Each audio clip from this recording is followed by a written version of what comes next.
We're in the midst of a huge transformation where our peers, communities, and workplaces are all really melding into one. Welcome to Reimagining Company Culture. My name is Christina Giordano, and I am the host of the show. My pronouns are she, her, and hers. Today, I'm excited to welcome our next guest onto the interview series, Anthony Onesto. He's the Chief People Officer at Suzy. Anthony, how's your day going?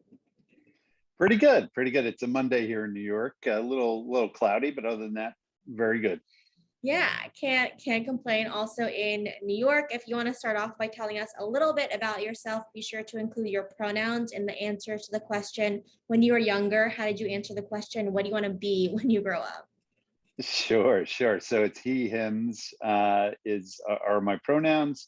A little bit about me. I guess I've been in the HR space for quite a while. I guess the gray hair probably indicated that. Actually, since the dot-com boom and bust many years ago, pre-Amazon, pre-Google. So long time coming, but really been in the startup space. I like to say I got my MBA in startup over the last 20 years, working for very young tech companies, growing, fast growing companies, were places where I could really be creative and build paths for both HR and recruiting. So been doing that for quite a while, and recently, well, not recently, it kind of went so quickly. 3 years ago, almost 3.5 years ago, landed here at Suzy, back in the same kind of position, rebuilding or at least pivoting a company called CrowdTap.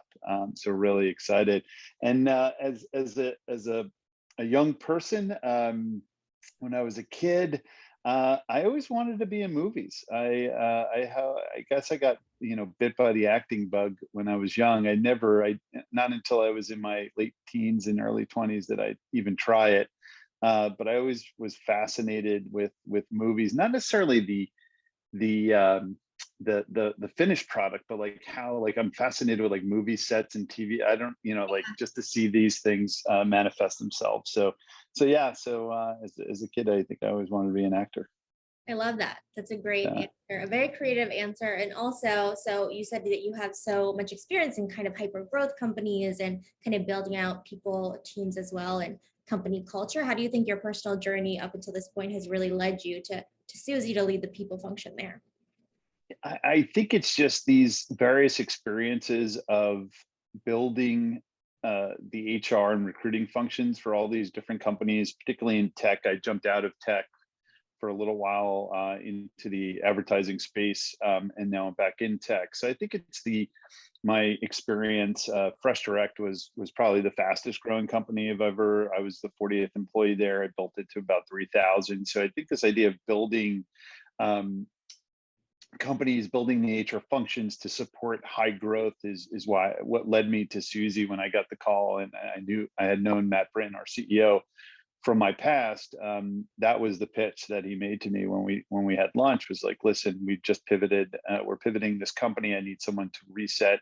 So it was like, I needed someone that had the startup experience to build something, but also the high growth experience to really scale something, and then add sort of the bigger company experience that I've had in my past. All of those kind of mushed into why I was back here at Suzy. And I actually had jumped out. I had jumped out of human resources for a bunch of years. I always know I still do.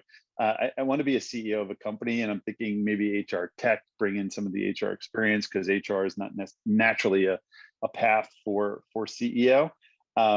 And so I jumped out and I worked in a learning and development platform called SmartUp.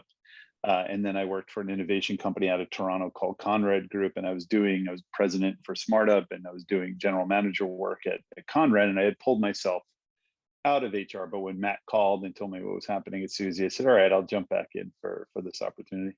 Absolutely. Sometimes things are just meant to be. And I'm sure there's never a dull moment when you're growing and scaling a company that fast, and things are always changing, especially over this past year. There's a lot of opportunity for innovation. And when you're bringing new folks in, when we kind of were discussing this conversation, I know one of the things that we wanted to talk about is something called the new employee contract. Can you give us an overview of what you believe is the new employee contract between potential and current employees and companies today? Sure. Yeah, it was actually research that I was doing for a future book. So excited to announce we've signed a deal with a publisher, and we're working through what all that looks like. And in that research, we did a lot of work on looking at the next generation of folks coming into the workforce, Gen Z, Gen Alpha, I think iGen, a couple of different nomenclatures. And in that research, what we realize is that there's a back to the basics kind of contract that needs to happen between employees and employers for years. And I think it started in the 70s or 80s, where companies started really focusing on short-term profits and being judged by that. A lot of decisions were never made with the employee at the focal point of an organization. It was always business and revenue and profits. And I'm definitely not ignorant. I actually have an accounting degree, which gives me some level of credibility when looking at financial statements, but just some level, not a heck of a lot. But I know there are business metrics that we have to look at, and of course, we always are revenue goals and profitability goals. But we had lost the script to where the employees played a huge stakeholder part in that. We were thinking more of stakeholders, stock owners and VCs and private equity, and really, unfortunately, have lost the script, so to speak, on the employee side. So in my research and in this book that's coming out, at some point, we talk about this new contract, right? And really thinking about, can we not only phrase it again or revise it for the next generation, but for everyone? And a lot of folks, there's some books that talked about this. Lab Rats had talked about a little bit about this, and we do give reference to that book, where it's just we're not a family, we're a business, but really thinking about the employee as a stakeholder moving forward. And unfortunately, we just a lot of companies lost that. A lot of companies were built on not having the employee. We saw now with Andy Jassy taking over at Amazon, a renewed focus for Jeff Bezos and Amazon to focus on the employee, where they originally for 20 years or 20 plus years were talking about focusing on the customer. So I think we're going to start seeing a renewed contract with employees. And that's also meaning some long-term bets by companies, making sure that we invest in employees. And it sounds, a lot in HR sounds so simple and obvious, but sometimes difficult to do. So excited to explore that more when the book comes out. Yeah, absolutely. Well, congratulations. That's really exciting about the book and the research as well. I know it's a long-term project, and also something that we discuss in these conversations on the show is that the employee is being at the center of the experience, especially when we're talking about employer brand and attracting great talent as well. Kind of thinking of it as the employees as customers, and when you think about people and HR teams, really looking at their experience and personalizing it to them as well, as people are looking to grow and change. And you mentioned kind of the workforce. I'm working with new leaders, it's intergenerational, millennials, Gen Zers. How do you really think companies and leaders need to adapt their talent attraction tactics to really get like top talent on their teams? Yeah, it's an interesting question, because oftentimes you would think that cross-generational workforces would require different things, and I would think millennials to a certain degree did change the game a little bit. But if you look at it, the core, it's really a core fundamental human approach to these things. And again, a lot of things in HR are just so very simple when you really bring it to the core and simplicity of it. There are different tactics, obviously, digital being a huge component, specifically, obviously, millennials. But, again, we're generalizing to a certain degree, but, there was a time where, millennials didn't necessarily have the mobile phone and the access to information that we have today. So there was a time where they had both of those balances. Now I'm a Gen Xer. And so, that's when the internet came to play, gamification, games, all that sort of stuff. We were born on that stuff, but the idea of the immediacy of need. But at the core of it, it's really this contract and making sure that the employee is at the center of it. And there's no, like, you look at studies that Facebook and Google have done across generations, the needs are almost the same. It's this core thing of wanting to be part of a community. You talked about, companies focusing employees as customers, or almost like customers. In that sense, I think of it more of a community, right? If you think about the center of human existence, it's always been about community. And so we started really thinking of Suzy and our employees as a community of people, and we call it the Suzy community. It's not a team, it's not a family, like all these different things. Like, you don't fire your sister or your mother, so we don't look at it like a family. I mean, you don't fire your neighbor too, but at the end of the day, it's like, it's that sort of community that we're thinking about. But also, it's not only about firing, it's about how do you develop these connections between the employees. And so for us, again, when you look at the intergenerations, there's a lot of things around community. There's a lot around autonomy, right? Making sure that people feel like they have a certain level of creativity and autonomy in their roles. So it doesn't really change all that much, in that it's just a renewed contract for those kind of things as companies start thinking about it. Yeah, I like that term of a renewed contract. We're not reinventing the wheel here. If you boil it down to the humanistic approach, like you mentioned, people are motivated by purpose and the community and the people that you bring into your team. And I definitely want to talk about how you decide who is in your community, especially as people are looking for jobs that are fulfilling and that they kind of want to be around the team and the people managers that are in the company as well. One of the programs that people often implement is referral programs to get folks in. You want to kind of hire the best talent and you want to replicate that as well. But there's also a school of thought where it kind of leads to a homogenous like company culture. But then it could also open up an opportunity for an array of candidates in terms of like a diversity perspective. From your point of view and maybe from your research, should companies have a strong referral program for candidates? Why or why not? Yeah, I think it's the answer is, and it'll feel like a political or a politician answer here, but both. Like I can see. I will say that if you poll HR leaders or talent acquisition leaders in most companies, they will say the number one source of hire is referrals. There's no better way to get past some of the initial challenges of screening folks in the process than a referral. I will agree that absolutely, where the homogeny happens is when you're not inclusive already, like you're not diverse already as an organization. So of course, and I like to pick on Harvard all the time, but if you have a bunch of Harvard graduates, of course they're going to refer because that's what they know and that's their level of expertise. So to me, I think yes, you have to have a referral program, and yes, of course, if your workforce is majority white male, that's the networks to which they're most comfortable.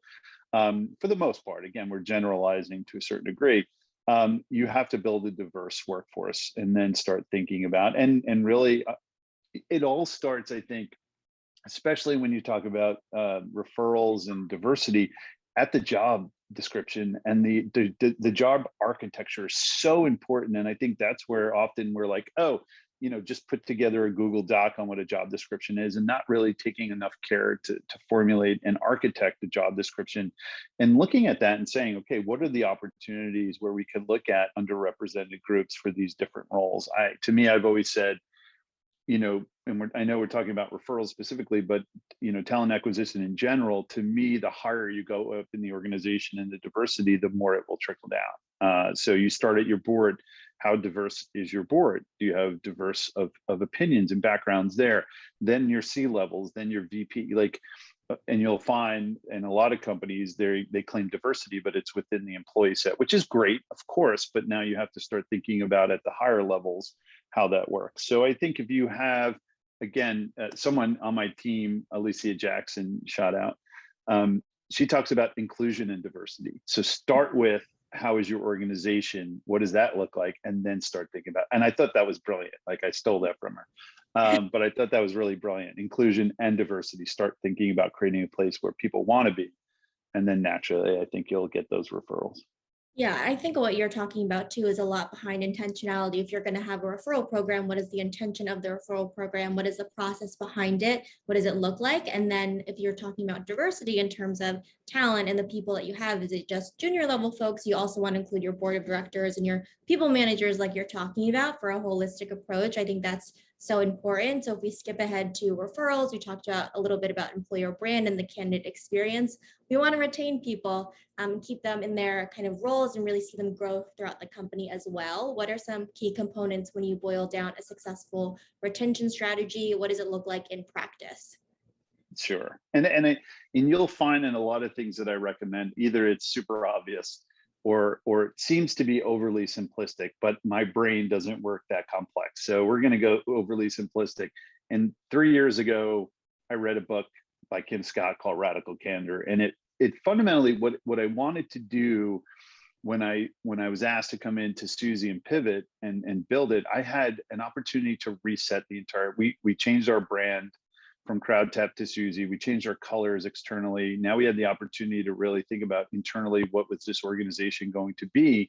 And I know we needed some sort of, call it a cultural OS or operating system or a people operating system, but a way that defined everything that we did. And when I read the book, I said, this is it. And I loved it because there's a couple of things. One is she is a practitioner. She's not an academic, and no offense to academics, but when you start getting into 9 boxes and all these, like people leaders just sort of phase out at that point. It's just too complex.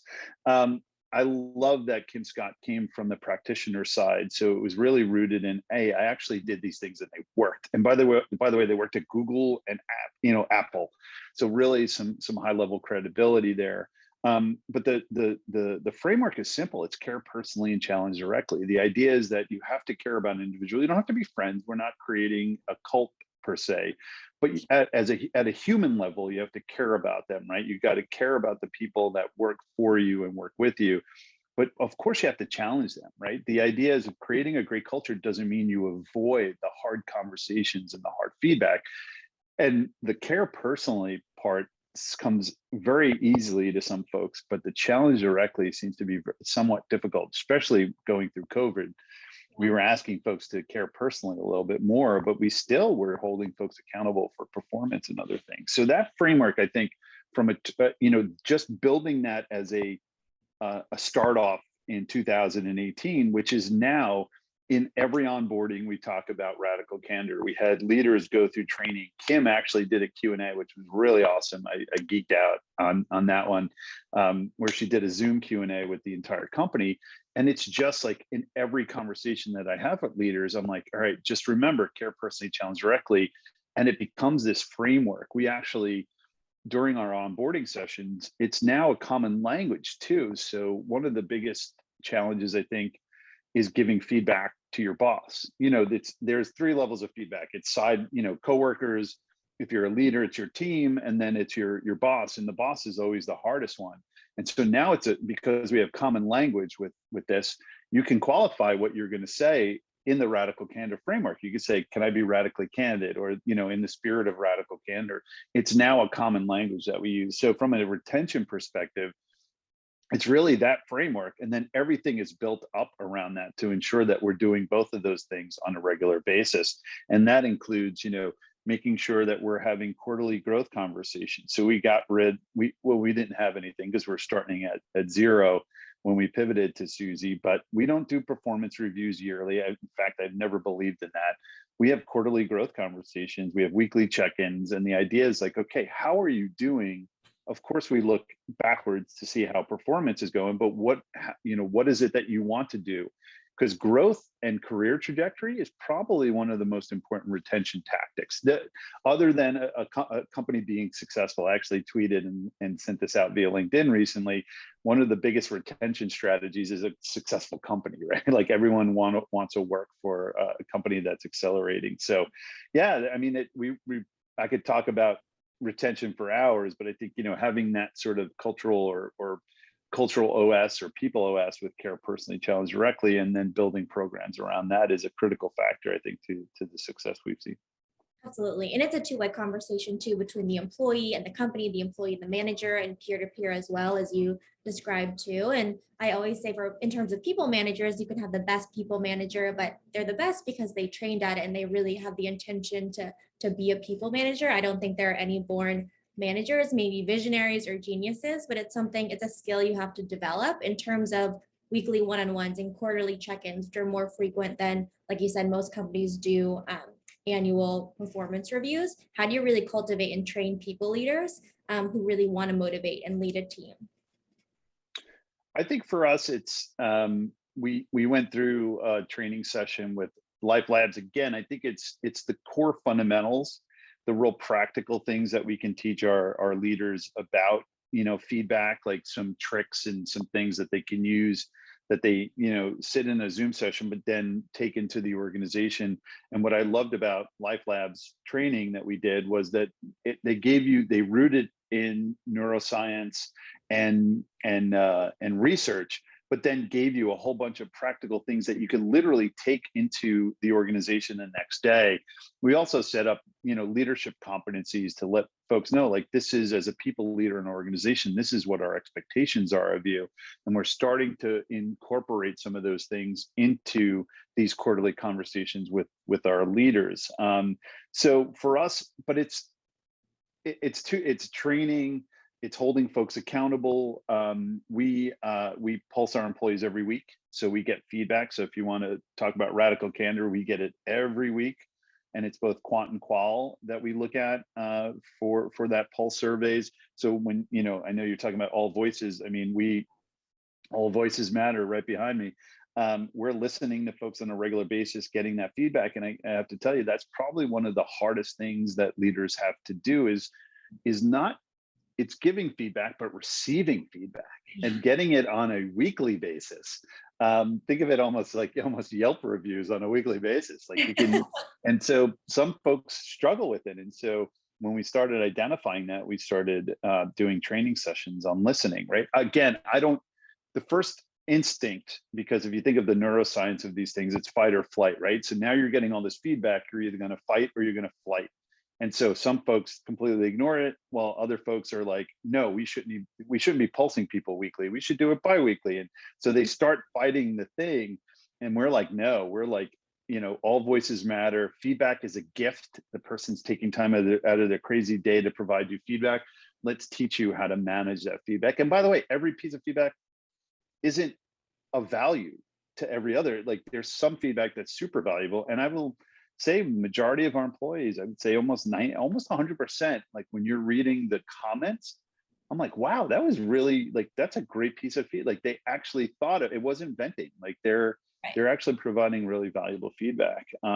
So that, the idea is training, teaching them, and then day to day, like making the HR team, myself specifically, available to leaders at any given time to go, let's walk through what the situation is. Let's walk through some of the challenges that you're having. We've also democratized coaching through a platform called Bravely. So everyone in an organization gets a coach, or what they call pros. So, but to me, it's important. I think people go through training is important, but the stickiness is when you actually experience the situation, learn from it, get coaching. So we wanted to make that live one-on-one session available to our employees. And I think you have to, and then hope, give them an A in the class before the class starts and let them succeed. Versus doubting that the people leaders are actually going to be good. And I think that's been an incredible success for us. Yeah, absolutely. And I think offering that resource as coaching as well is really important in terms of a holistic strategy. And when you talk about pulsing every week, it sounds like a lot, and some people would be afraid of just getting that feedback and getting the venting. What kinds of questions are you asking? Is it more on a team level, or is this feedback that you're getting on a company-wide level as well? Company-wide level, we look at 3 different pillars. We look at engagement, which is a bunch of sub-drivers. Sure, AllVoices has something similar. We look at diversity and inclusion. So how are we doing within that sector? And then health and well-being, which is, mental, physical, and financial well-being across the organization. And for us, the quant part is pretty, we're kind of a quant company. This is what, and it's ironic because, not ironic, but it's what we do as a company. So Suzy is a platform it's a market research platform that goes out and asks questions of consumers on behalf of brands.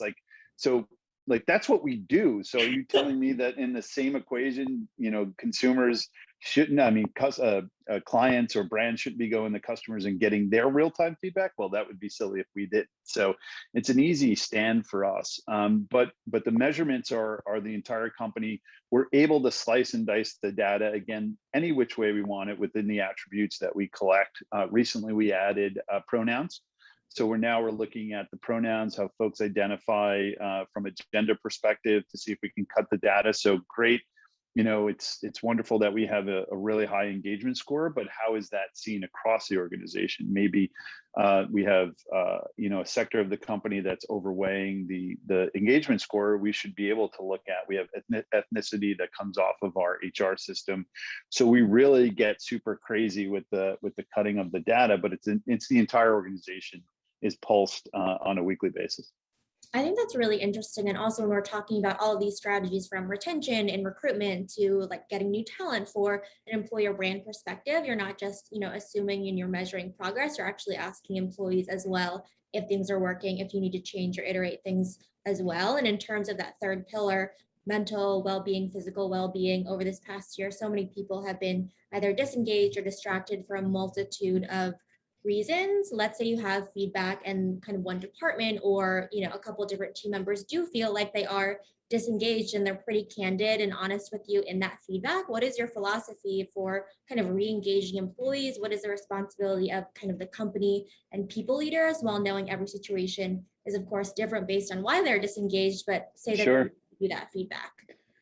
I think it's important to look at the quant first and see, one employee can have a specific issue. And as much as we'd love to get to a point where we're customizing the experience to the degree of one employee, we're not there yet. And no systems are there yet, but that would be fantastic, right? We would, almost like a consumer type of experience, but we're not there yet. So we look at more data. So if we're starting to see a few things that we look at, one is, how many data points are coming at us about this particular issue or challenge? Mhm. If it's a series of things where, it's across the organization, we start thinking about, okay, company programs. So for years, HR used to shoot darts in the dark, right? Oh, we think we need learning and development. Oh, we think we need this. We're being told that we need this. Like, what better tool than to have this kind of tool in your organization, so you know exactly what you need and when you need it. But if it's company wide, it's something that is leveled to the people department, and we think about programs. We talked about physical fitness. We hired a physical fitness trainer to do Zoom sessions. We hired our financial advisor who runs our 401k to do 101 personal finance sessions, especially during COVID, where people are saving more. Like, how can they, really make that money work for them? We had a therapist come on board because we saw burnout starting to be a thing, and so we had a therapist do 3 or 4 sessions around personal boundaries and other things for that. So we absolutely use it as a guiding principle for us to provide programs. If it is more specific to a department, we go into that department, same kind of philosophy, but it's worked with the manager, the leader of that department, so they're a co-owner in the process. And we work with them to figure out what that programming looks like. But we try to make it that there are a bunch of data points and then they're consistent. Like, when you're pulsing weekly, you could just have a bad week. Yeah. And so if it's a consistent data point across a couple of weeks, then we know it's an issue, and that's something we want to focus on. Yeah, and you have that data because you're doing it on a weekly basis as well. And again, insight driven decisions here too, depending on if it's a department or a company wide kind of trend that you're seeing. I know we talked a little bit about kind of the intergenerational workforce and the makeup of your company, and boiling it down to the motivation of why people are working or choose to work at a company is pretty similar, but everybody is bringing in different experiences with them to the workplace. They could have come from the best company culture, or they could have come from the not so great company culture where they were feared of retaliation if they gave feedback, or just they didn't feel supported by their manager. So you're continuing to build trust between millennials, Gen Zers, people at different stages of their lives. Caretaking has been a huge conversation this year in terms of working parents and taking care of elder parents or family members too. How do you really think about creating a cohesive and really inclusive company culture from that perspective when taking into account to just different ages and points of life? Yeah, I mean, we haven't seen too much. Like, we're able to cut the data by age, or at least age ranges, and we really haven't seen huge differences. We see it more in the tenure within a company. We start, at new onboarding, folks onboarding are super excited. Sort of mid-career, because we're a relatively young company, we see that dip a little bit.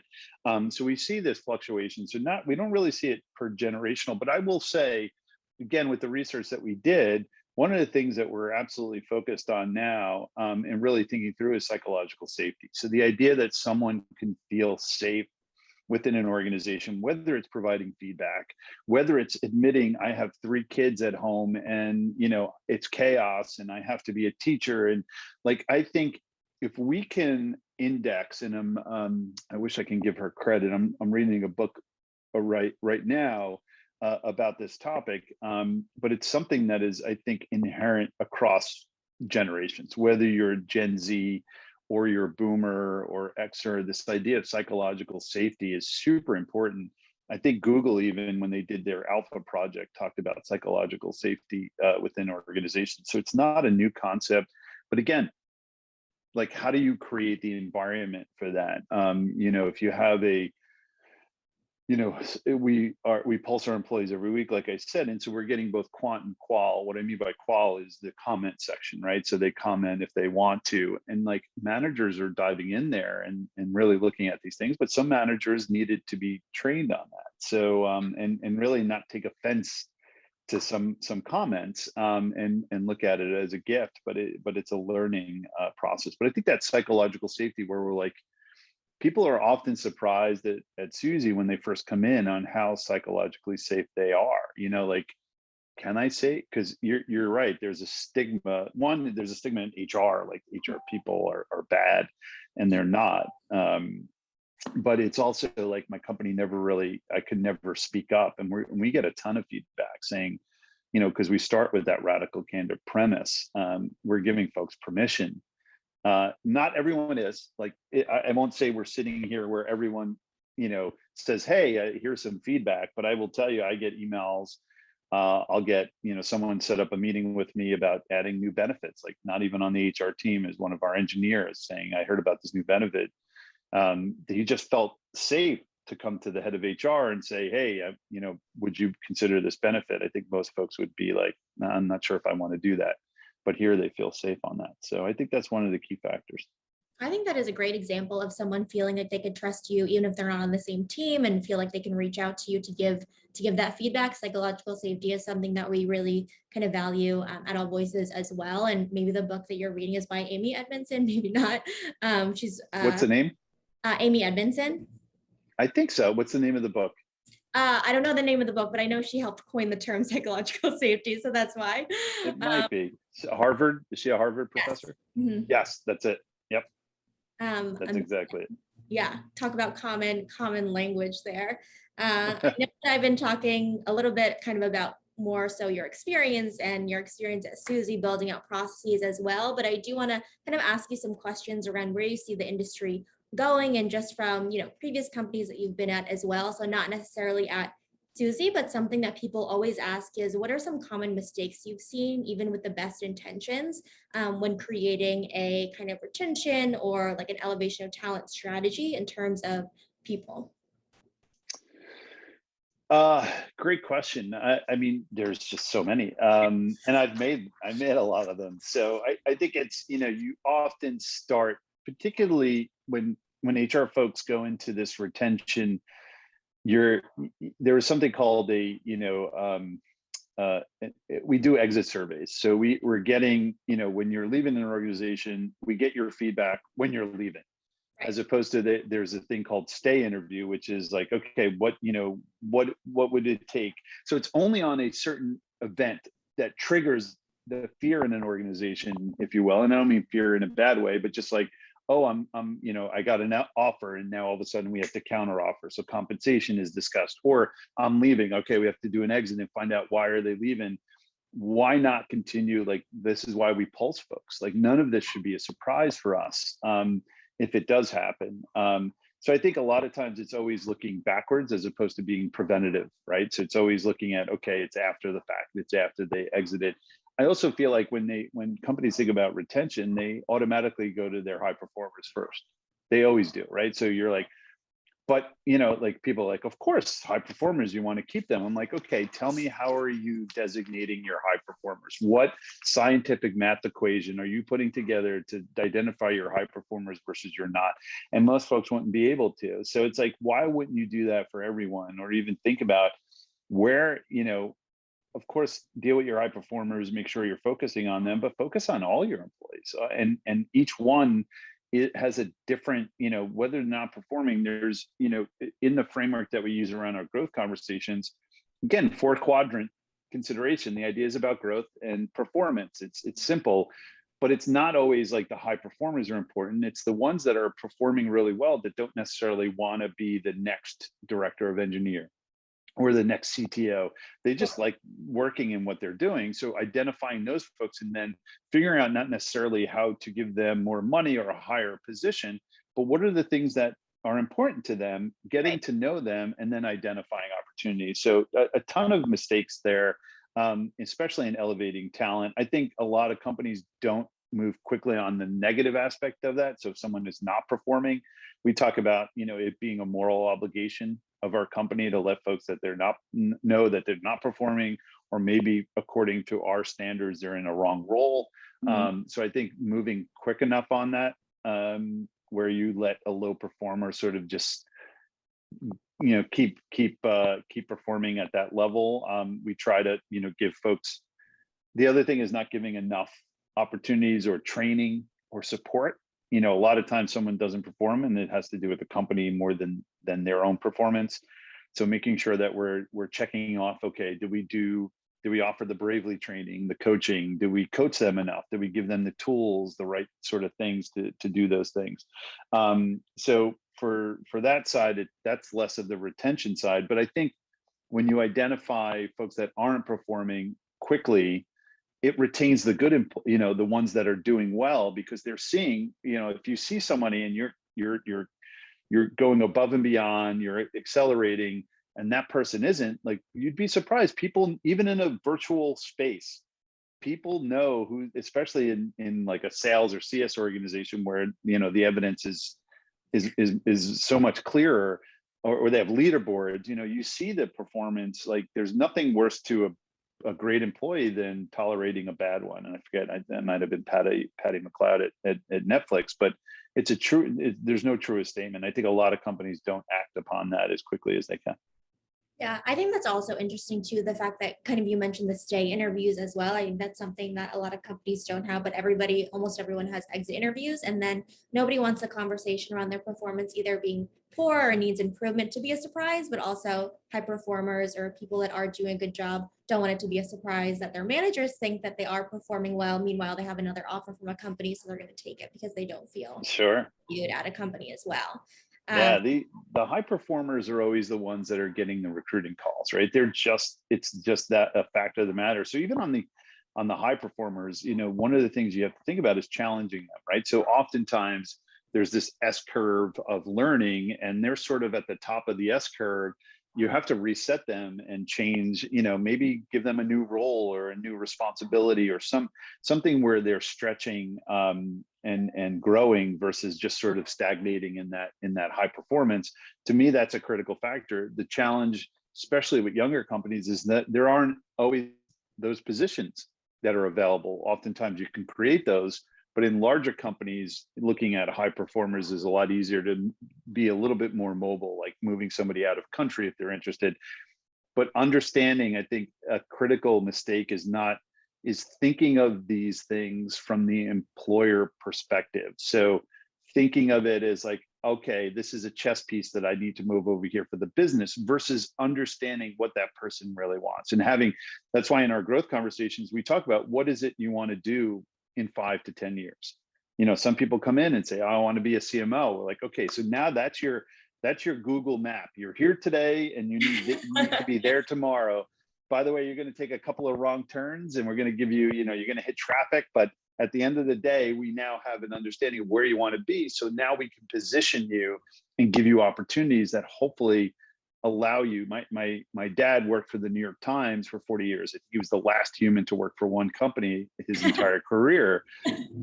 We realize if we be honest, if we're honest with ourselves and understand that people are taking the journey in our company. It's a journey. They're not taking, listen, I would love for people to be here for 20 years. We IPO, all that great stuff, but we know it's a journey. There's a portion, Suzy is going to be a portion of their career.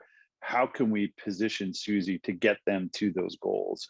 And people will give you their hands and hearts if you do that. I think that's a really kind of growth mindset way of looking at a company and also the team members as well. And you're right, not every account executive wants to be the director of sales or the chief revenue officer too, and you can't assume that as well. In terms of, I guess, on the opposite side of mistakes, trends that you're seeing in the people space that leaders and companies really need to take advantage of to be successful in the future, what are your thoughts on what those should be? I think, and I know we're on a podcast for a listening tool, so I want to be cognizant of that. But I will say, listening to me is a big trend, and I think it needs to be something that companies embrace. I think, if you're a company that does surveys once a year, I highly advise not going weekly. You're not ready. But building an organization that is listening to employees, and of course, you're going to get feedback that doesn't make sense, and sometimes you're going to have to double click on some things. But at the end of the day, I think employee listening is a huge trend, and is an expectation, frankly, of the generations that are coming in. And so it's no longer a nice to have or a differentiator. I think it becomes very much commonplace in organizations. So jump on that, and I would start pulsing maybe every 6 months, every quarter, and really trying to understand and listen to your employees more on a regular basis than you are today. To me is the biggest trend, and you'd be surprised at what you'll find. And you can actually see, we do it on a regular basis, but you can see the impact of programs. And you can see, like, oftentimes in HR, you run a program, it takes a lot of work to launch it, you market it, everyone's in it, and it has no impact on your engagement. It doesn't have the impact that you want or at all.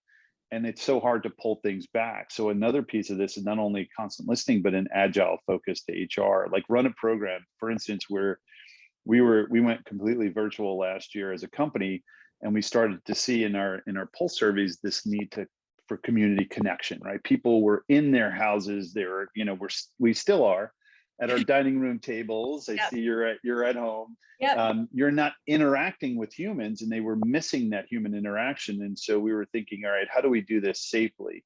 Let's see if it works. And so we partnered with a company called Cody that got apartments in New York and other places, like almost created co-working spaces. And we looked at zip codes and tried to match people to a Cody and said, hey, come in whenever you want.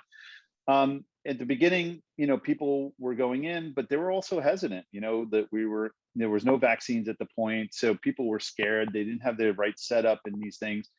So we pulled it back.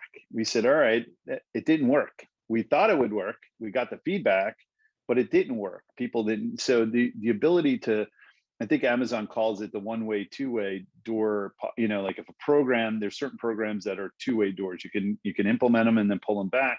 Certain things like benefits that are a year long, you got to go with that, and you're stuck with it for a year. But I think HR needs to be a little bit more agile in its process. Like, try things. It's okay if you fail.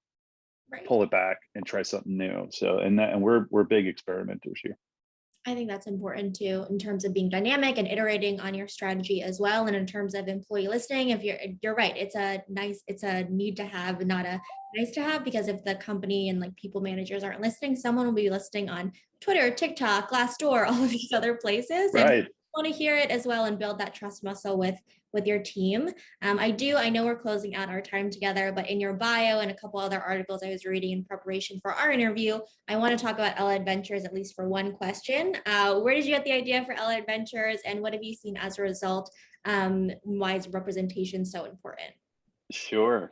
Yeah, I smile because Ella is just really an opportunity for me to have a side gig that just is. We talked about being uncomfortable. Like, we create comic books. I've never done that in my life, nor am I an artist or a writer. So good thing there are smarter people There you go. involved. So it's Ella the Engineer. It's a comic book series in partnership with Deloitte Consulting, who has sponsored 5 comics.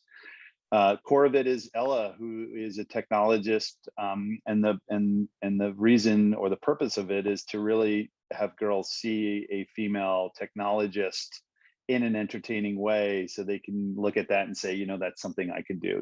Giving them opportunities, particularly around STEM, but really, the technology piece of STEM mostly because of Ella's background. I was a head of human resources in a company years ago. It was a worldwide technology company. And I did a report of male versus folks that identified as male and versus female in our tech groups. And we had less than 10 women on the team. And it just struck me as such a, like, I thought I did something wrong with the Excel spreadsheet. I thought I maybe missed a whole section on the pivot table. So I ran it again and it came out the same number. And it was just like, wow. And I went home that night and I started talking to two girls and a boy who are now all teenagers. But they were young at the time, and I started talking to them about the iPads or the computers that they were so obsessed with, and none of them had an idea of how it worked. And I said, all right, something's here. And so I decided to create a comic book series, and the whole idea is to really get girls excited about STEM and see it. If they could see it, they could be it. Is kind of our philosophy. And now we are putting together, and we have pitched Disney and a couple of other entertainment properties about doing a animated series. So it's evolved from a comic book now into hopefully what will be an animated series and on some sort of streaming network at some point, or TV. So. Well, that's so exciting. I think that is so important in terms of representation and a great way to distribute it in terms of a comic book as well. I know we discussed a variety of different topics. You have your book coming out. Is there anything I didn't ask you, or just 1 to 2 key takeaways you hope our listeners walk away from this episode from? Yeah, I think it's simplicity in these things. To me, it's it oftentimes is the obvious answer when you're thinking about people's strategies. To me, the framework of care personally, challenge directly, there's nothing better framed up in terms of a cultural OS than that is. I think it's really a fundamental framework that we use across our organization, even personally, when you think about working with your family and your friends. If you think about like the most endearing person in your life, I bet you they challenge you, and I bet you they care about you a lot, right? And so that is a key factor in all this. And the takeaway there is, like, if you're building that framework, then you could listen more frequently, then you could get feedback, then you can train, then you can perform, and do all the things we talked about. But you have to have that framework first before you move into any of those other things. So that would be my one takeaway. Read the book. Read the book. Read the book. Read the book. The foundation, the intention, and then you can go forth from there and iterate on all your different strategies and change dynamically. Anthony Onesto, thank you for being on Reimagining Company Culture. I really enjoyed meeting you and in our conversation. Thank you. You too. I appreciate you having me. Yes, absolutely. And as a reminder for our listeners, AllVoices believes in the empowerment of everyone to speak up at an organization and know it's a requirement for the company to succeed. And we'll speak soon. Have a good rest of your afternoon, everyone.